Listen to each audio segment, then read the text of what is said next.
જ્યાં સુધી આ પોતાના જીવનમાં સદગુરુ ના મળે ત્યાં સુધી દિવાળી કે બેસતું વરસ થતું નથી, એટલું લખી રાખો. આ તો વંશ પરંપરાગત છે. તમારે ના દિવાળી કરવી હોય તો એ આવી જ જવાની. એ તમાર નહીં બેસતું વરસ બેહાડવું છતાં એ બેહી જ જવાનું. એટલે આ તો બળાત્કારે તમે બેહાડો છો. આ બધો આ દિવાળીઓ બળાત્કારે ઉજવો, નહીં ઉજવવી પણ શું કરવાનું, સગવડ નહીં તોય ઉજવવી પડે. ઉછીની લોન લઈને પણ આ ઉજવવી પડે. શું થાય, જે કંઈક થતું હોય કરવું પડે. પણ આ ચીલા ચાલુ દિવાળી છે. પણ તમારા જીવનની તમારી પોતાની દિવાળી ખરેખર તમે ઉજવી બતાવો તારે ખરા તમે કેવા. એને એ કોઈ સંત મહાપુરુષને બોલાવીને તમારા જીવનમાં કોઈ સંતનું આગમન થાય અને આગમન થયા પછી તમારા જીવનમાં આવું જળાબોળ થાય, તમારું નવું જૂનું જીવન પડી મેલી નવું જીવનની શરૂઆત થાય તો સમજી લેવું બેસતું વરસ. પણ ગયા વર્ષમાં ઘૂંટો મારતા હોય ને પછી વરસ બેઠા પછી જો ઘૂંટો મારો તો એ નવું વરસ શાનું કહેવું. ગયા વર્ષમાં કોઈને જો નતું બનતું પછી એનું એ પાછું જૂના નવા વર્ષમાં રહે તો પછી નવું વર્ષ શાનું કેવું. નવું એટલે કોને કેવું. બુસટ ને એ કઈ ઠેંગડું ના હોય.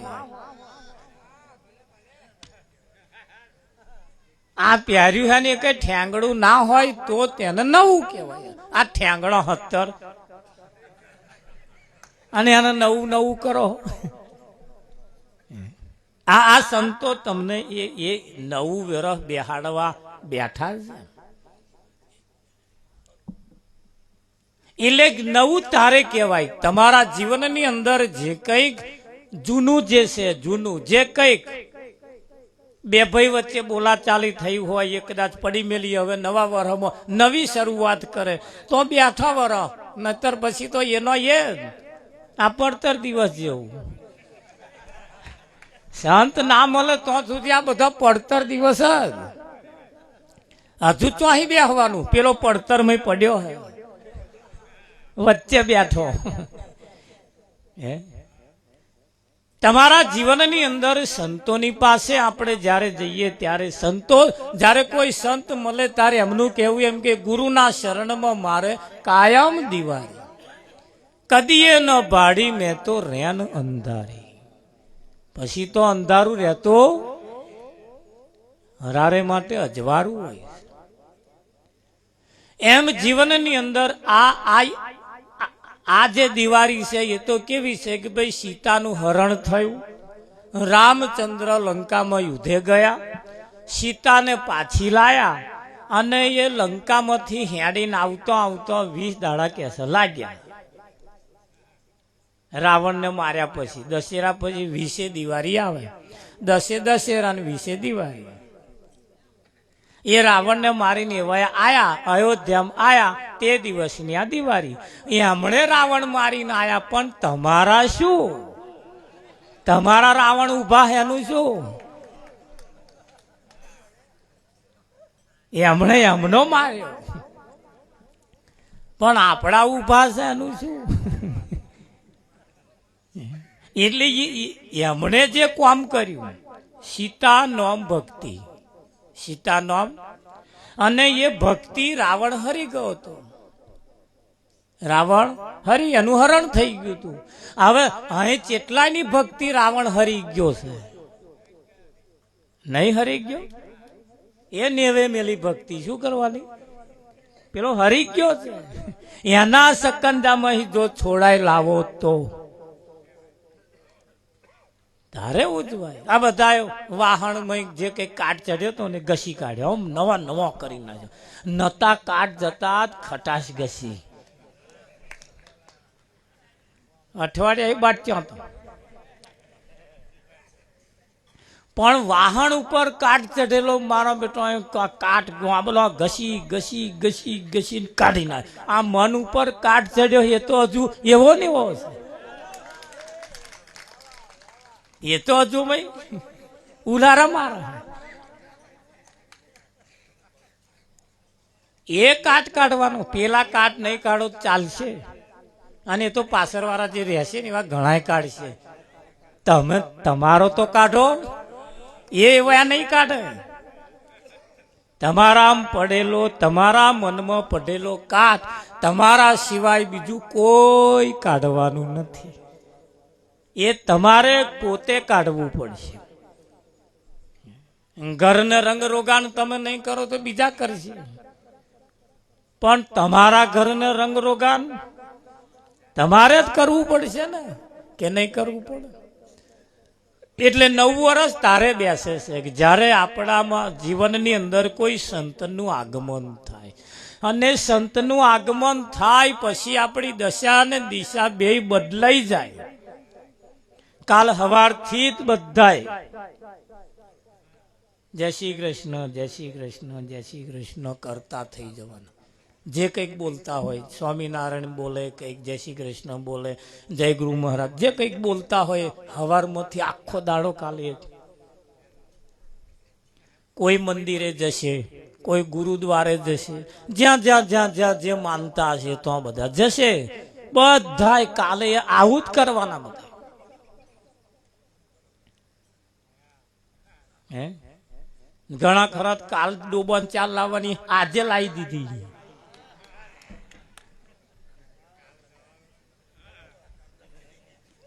આ બધું કર્યું છે, પણ આ બીજા વર્ષ માટે આમ તમારા શું લાગે વર્ગે? તમારા માટે વર્ષ નવું ઉજવવા માટે તમે કઈક આયોજન કરો. આ જે ડોબાનો આયોજન કર્યો છે ને એવો તમારો કરો. જે ઘરના રંગ રોગાન જે કર્યા છે ને બીજાના, એવા તમારા ઘરના રંગ રોગાન કરો. જે પેલા વાહનના કાટ કાઢ્યા એવા તમારા કાટ કાઢો. આવું બધું કરતે કરતે કરતે કરતે સંતો પોતાની કમાણીએ ઉતરો ભવ પાર. પણ આ જે ટેપ બાય ટેપ જે છે એ તમારી મહેનતથી થવાનું નથી. તમારા જીવનમાં 9 વર્ષ ક્યારે બદલાશે? આવા કોઈ સંતનું આગમન થશે તારે. આ જગતમાં તમે કશું નહીં કરો તોય દિવાળી આવવાની, દિવાળી જવાની. કાલ નવા લુગડો નહીં પહેરો તોય દિવાળી જવાની, બેસતું વર્ષ બેસવાનું. હાને નહીં કશું લાડવા બાડવા બનાવો તોય બેસતું વર્ષને દિવાળીઓ તો જવાની ભલામણ. પણ આ જગતની છે. અને તમારી તો તેદાર બેસશે, તમારું વર્ષ તેદાર નવું થશે જેદાર કોઈ સંતનું આગમન થશે. આજ આ દિવાળીના દિવસે, આ પડતર દિવસે કોને કામ નહીં? આ બધા બેઠા નવરા બેઠા બધા કોને કામ નહીં? છતાં પોતાનો કિંમતી સમય કાઢીને આયા છે. એ જુઓ કેમ આયા છે. એની પાછળનું પણ કઈ કારણ છે. સમજદાર કો ઈશારા કાફી છે. સમજદાર કો ઈશારા કાફી છે. અને તમારા જીવનની અંદર આપણી મહેનતે આ વરહ બદલાય એવો નહીં. આપણી મહેનતે નહીં બદલાય. એ આપણું વરહ બદલાવા માટે સંતની જરૂર પડે. આવું આપણે મહેનત નહીં કરીએ તોય બદલાઈ જશે. કાલ તો તમે કશું નહીં જાગો તોય બદલાઈ જવાનું. ગોદડામાંથી મોઢું નહીં કાઢો તોય બદલાવાનું કે નહીં. અને અહીં તમારે જાગવું પડશે. અહીં આપણી મહેનત જોવશે. જોવે કે ના જોવે? હા, એટલે એવું કહેવાય છે કે ભાઈ સેન્ટ્રલ જેલની અંદર કેદીઓ પૂરેલા. સેન્ટ્રલ જેલની અંદર કેદીઓ પૂરેલા. સબ જેલ જેને કહેવાય મોટી, એમાં બહુ ફેસિલિટી ઓછી હોય. તે બધા કેદીઓ પૂરેલા. તે થોડા કેદીઓ એવું વિચાર્યું કે એક કામ કરો કે આપણે બહાર નીકળી જઈએ. આપણે બહાર નીકળી જઈએ તો 2-4 પણ ચમનો ન્યા કરવાનો. તારો તો બહારથી વાખેલો. મહીથી વાખેલા હોય તોડીએ ખરા નચુકા મહી હોય તો, પણ આ બહારથી વાખેલા હોય ને તમે ના તોડી. તે એક કામ કરો કે આપણે સુરંગ ખોદી દઈએ. શું ખોદવાની? સુરંગ ખોદીએ કે તે હમણાં ખોદવાનું ચાલુ કર્યું. ખોતે ખોતે ખોતે ખોતે સુરંગ ખોતે ખોતે પ્રતાપભાઈ આમનું સુરંગનું દરવાજો ચો ને કર્યો ખબર? જો મેજિસ્ટ્રેટ બેઠા હતા તો.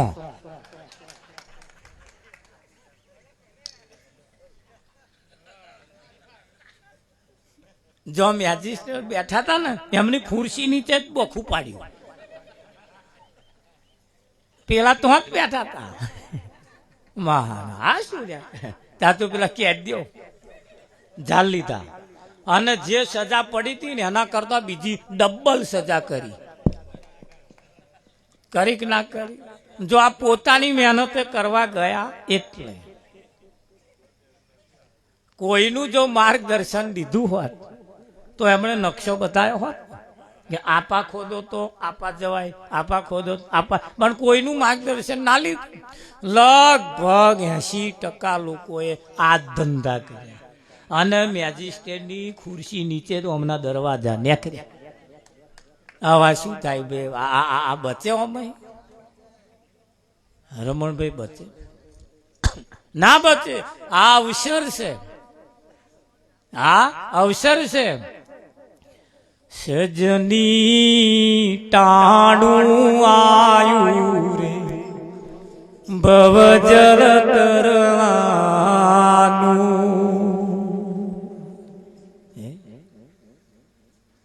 શું આવ્યું છે? ટાણું આવ્યું છે.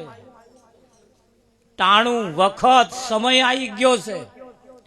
શું કરવાનો? ભવ સાગર તરવાનો, ભવજળ તરવાનો વખત આવી ગયો. અને આ વખત જો ચૂક્યા તો ગયા. આ તક સાધી લીધા જેવી છે. આ તક સાધી લીધા જેવી. હા, આ ઘોડું મુકેશ મહારાજે કહ્યું એ કહેવું પડે હો તો જ હેડે.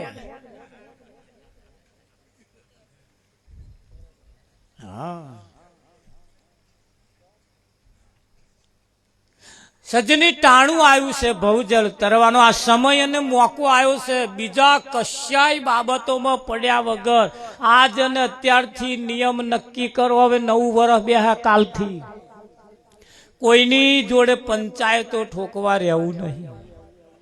કોઈની જોડે ડાબા ડોરા કાઢવા રહેવું નથી. કોઈની જોડે માથાકૂટ કરવા. આપણે આપણું કારજ સારી લો, આપણું કામ કરી લો. આજે બેઠા છે આ બધા ટોરું વરી રેમવા, કદાચ કોકની આજની નાઈટ છેલ્લી પણ હોઈ શકે. આજની નાઈટ આમાં કાલ એકાદ દાગીનો નાય હોય.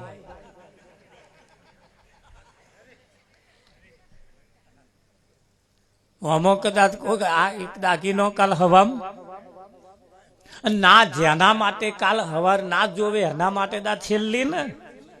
તો શી ખાતરી આપણે કાલ હવાર સુધી જોવાના છીએ? એટલે લાસ્ટ એન્ડ ફાઇનલ. એટલે સંતોએ કહ્યું આ અવસર બહુ કિંમતી, આજનો સમય બહુ કિંમતી છે. એટલે હવે જે વર્ષ બેસે એ નક્કી કરો કે બહુ ગધા વૈતરો કરવો નહીં. કૂતરા બલાડાના મોતે મરવું નથી. મોત પણ સુધારી લેવું. આ બાજી આપણા હાથમાં છે ભાઈ. અને આ બાજી આ બધાય પત્તા છતાં બહાર ક્યારે પડશે? જ્યારે કોઈ સંત મળશે ત્યારે.